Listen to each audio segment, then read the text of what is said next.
Hi, everyone. This is Sam Collins, your coding and billing expert for acupuncture, the American Acupuncture Council, and of course, you.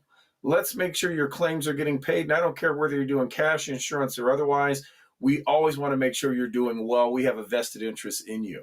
Well, today I'm going to spend some time talking about evaluation and management services, or E&M codes, or exam codes. And I've recently had a lot of offices with issues of, Sam, my exams are being denied or they're not paid and they're giving me excuses that don't appear right. So let's talk about that a little bit. Does a patient require an exam? Of course they do. Well, let's get into that. Let's go to the slides. Let's talk about what's going on and getting paid for your E&M services. How do I get paid for my exams? And I use the term exams because often people will say E&M and then they say office visit. And I want you to keep in mind an office visit is anything that you do when a patient comes in, they're visiting your office. So keep in mind, office visit from your standpoint should just be the visit overall. It depends on what you do. So by example, on days you do an exam, that would be an E&M service, and you may do treatment the same as well. So be careful. The term office visit will often get you confused. What I'm speaking about for exams, of course, are evaluation management, or E&M codes, if you've all learned. And you'll notice we have two types: the new patient, the established patient, 202s to 205 for new, 211 to 215 for established. And what are these for? For the indication when the patient required an examination by you to determine their diagnosis, their need for care, and so forth. And so we're broken down into 4 codes for new patients, 5 for established, and they're pretty straightforward. They just indicate how much time or how much medical decision-making did you spend doing an exam. You should be familiar with that. That's not the hard part. Where we run into problems often is I'll get offices saying, Sam, I billed for an exam code and I didn't get paid. The insurance said it's not a covered benefit or it's included in something else. So what is it that's required to do or get paid for an exam? Well, let's think of it. An exam is something that's absolutely required. If an insurance says that you shouldn't do an exam or it's not within scope, I can't believe that not to be true. I mean, obviously, when a patient comes in, what's the first thing you have to do in order to know whether you can help them? You have to evaluate them. It's required to determine the condition and their need for care. What's wrong with them? And then, of course, I would argue it is a ethical and legal requirement. Can you imagine the liability if you said, hey, I don't care what's wrong with you, just shut up and lie on the table and start needling in you and go, well, we'll see what's happening. I don't care what's wrong. Well, of course not. It is an absolute requirement that you make some level of evaluation to determine the need and necessity for care. So I'm going to say it is an absolute requirement to do an exam. However, where the confusion comes in is how do you bill for it and how do you document it? Well, let's realize the one thing that's probably the most common issue for acupuncturists being denied for exams is the failure to understand that every time you bill an exam code, an E&M code with treatment, you have to put a special modifier on it in order to determine and to demonstrate it is separate from the exam associated with treatment. So notice here it talks about the acupuncture services or procedures includes an E&M assessment. So in simplest ways, think of it this way. If you saw someone for the very first time, you are clearly going to ask them lots of information about who they are, what's their symptoms, what's going on, what makes it worse, what makes it better. In other words, you're going to do a pretty detailed history.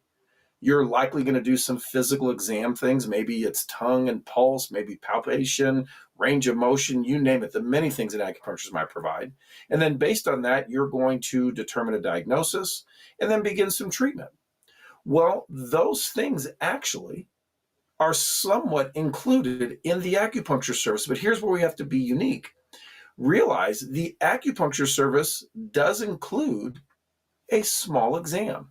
Now, the first visit, the one I just described, is clearly different, above and beyond. But let's talk about that first visit is one thing, but what about when the patient comes the second time? Maybe I come to you 2 days later and you say, hey, Sam, how are you feeling? Is that a little better or worse than last time? How much time did the pain resolve for you?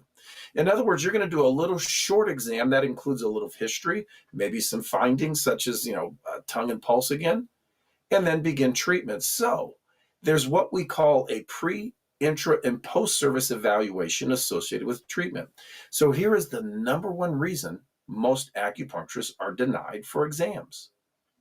You forgot to tell them this exam is above and beyond what I normally do as part of the visit.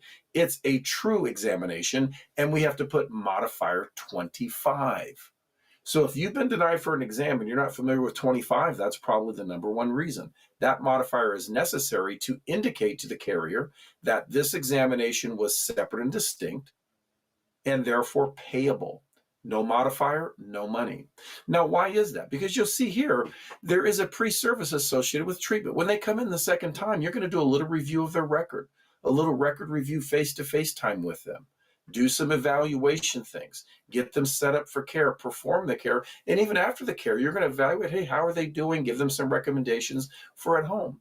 And this is why it says specifically in the CPT manual, it says what you see at the bottom here. It says additional evaluation and management services may be reported separately if and only if the patient's condition requires a significantly separate identifiable E&M service above and beyond the usual pre and post-service work associated with care. So in other words, we're saying, no, this is not the one that we do day to day, but this is the one above and beyond. So to come full circle with that, when is that necessary? Well, clearly the first visit. There's no doubt a first visit should be separately paid for an exam, and we put a 25 because that's clearly above and beyond what you would do on a follow-up. Now, when would it become necessary again? Now, some of you say, well, Sam, I do an exam every day. That's exactly what we're pointing out here. You do. And we understand that. And a little bit of that is associated with the treatment. Keep in mind, that's not only true for you as an acupuncturist, that's true for medical doctors, chiropractors, physical therapists, anyone that's doing this type of care would have the same provision. So they have to put the modifiers as well to show that it's separate. So we have to make sure it's above and beyond. So it says here, if and only if it requires a significant one. So the day-to-day one you do for several visits after, not really. But when would it be appropriate? Certainly every 30 days. Now, why every 30 days? It's the standard. It's the one set up through Medicare that all insurances have adopted. So an exam on the very first visit and one every 30 days, absolutely reasonable, should be payable. Just remember, assuming there's treatment, put a 25. Well, what if you say, what if I don't put a 25? You won't get paid. Now, you don't need a 25 on the day-to-day one, but on the one that's exam. So the first visit, and then about every 30 days. Now, some of you say, well, I like to do it every 6 visits. No, it's every 30 days, whether you do 12 visits in 30 days or 6. Keep in mind, it's about 30 days. Now, there could be instances, what if the patient says, hey, last night I fell down and I hurt my back? Would that be appropriate to do a separate exam from what you were seeing them before? Let's say it were headaches. Well, of course, because there's something new or significant that's above and beyond. So make sure it has to stand out. In other words, make sure the exam clearly shows that this is not the routine exam. And that's probably the number one reason things get denied. So simply put, when you're billing, put a 25. Notice this example here. You'll see 99203, that mid-level exam. But because there's acupuncture performed the same day, we put the 25 modifier on it. The 25 modifier does not change the price. It's still going to be paid the same. It just indicates that it's payable. There's no reduction in doing that. In fact, in many ways, I wonder, maybe should that have been the second thing you've learned in acupuncture school? I mean, the first thing, of course, how wonderful the profession is, all the things you can do. But can you imagine how many of you finish school and never learn this one simple thing? And then, of course, you get out and you're frustrated, like, how come I don't get paid for exams? Well, because you didn't put the proper modifier. Now, let's keep in mind, I've had some offices, though, that are saying, well, Sam, I know that, I've been doing that, and these insurances still won't pay. So what I've done here is I've taken a page from the CPT book. I just took a picture of it, put it up here. And here's what it says. Notice it says, evaluation and management services may be reported in addition to acupuncture procedures when performed by a physician or other healthcare professionals who may report them, which means you. Now, we move down a little bit here, and we'll get into this section here, and it says, it may be reported separately using modifier 25, so long as it's above and beyond. So I want to make sure if you ever get a carrier that's saying, you shouldn't be able to, I want to point out the CPT manual clearly says it. This is not unique to you. It says it the same for chiros, the same for medical doctors, and so forth. So it is absolutely appropriate. However, there are some plans that come back and say, no, we're still not going to pay. So let's talk about how to deal with if it's denied. Was it billed properly would be the number one thing. Did I put modifier 25? That's probably the simple one. But sometimes you're going to say to me, Sam, I did put the modifier 25, and it still came back and it stated the exam was included in another service. What you're going to do is push back and say, excuse me, this was done on the first visit or every 30 days, and there was clearly a separate and distinct service, an exam, that was above the routine day-to-day visit. So you're going to push back on that and basically point out to them it was separate. That's why we put the 25. But here's the bigger problem. Sometimes it's because you have a contract. It's why I will warn you. In fact, how many of you have worked with me directly one-on-one to know whether or not it's worth it to join some plans? I'm not going to say never ever, but you want to make some better choices, because sometimes when you join these plans, you join them and think, great, I'm going to get more patients. Do you know many of your contracts say we don't cover exams? So the reason it may not be covered, it's part of your PPO reduction. It's basically saying, we're going to send you a lot more patients, but we're not going to pay for the exam. And you have to make it a business decision. Is that worth it to me to get less money, but maybe more patients? In some instances, maybe, but for me, mostly probably not. So what if the issue is part of your contract? Is there a way to dispute that? No, that's the contract you signed up for. Now, maybe you might decide not to be part of it. This is why I think of it. If you're just a cash office, isn't your first visit more expensive than the second visit? Think of that for a moment. Why is that? Because the first visit has an exam. But here's the issue we've been running into, and I know a lot of you on the East Coast. I've done seminars there up and down the East Coast, from New York down to Florida, that the plan says an acupuncture provider is not paid or may not even do an exam. We're running into this into New York quite a bit. And my answer to that is, excuse me? You're saying an acupuncturist cannot perform an exam? Would that not be against the rules of just engagement of a patient? Can you imagine the liability if a doctor said, oh, I didn't examine them, I don't care what's wrong with them, I just treated them?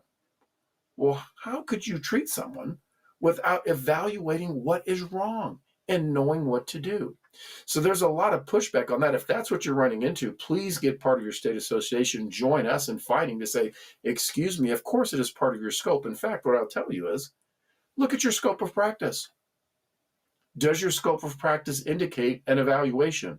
I'm going to guarantee it does, at least at some level, so therefore should be payable.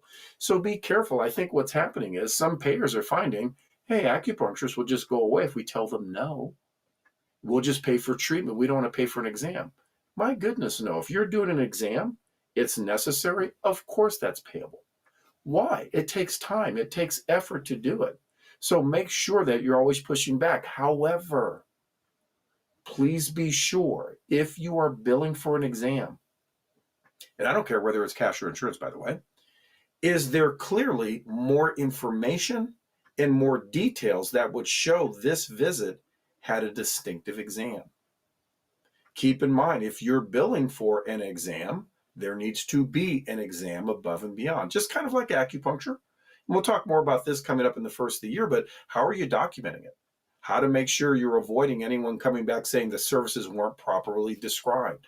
Not hard, but there's things you have to do. Have you ever had help with that? Have you ever understood it? Maybe not. That's what we do with the network. It's not just about practice and making more money, but making sure we're compliant. All those factors. I want to help you with that. That's what we do at the network. We do the education. Come to a seminar first of the year. You know what's happening? There's updates to these E&M codes. Nothing major, but enough that you want to be aware of to know which code to properly choose. And there's some additional codes that are updating as well. We always want you to be in the know. The American Acupuncture Council is your partner. I'm your partner. Your success is ours, and I wish you well. We're always going to be there as a resource. Take a look at our website. There's our phone number. Come to our seminars. We're here to help everyone. Go out and do well, and I wish you a really good new year and prosperous new year. Thank you.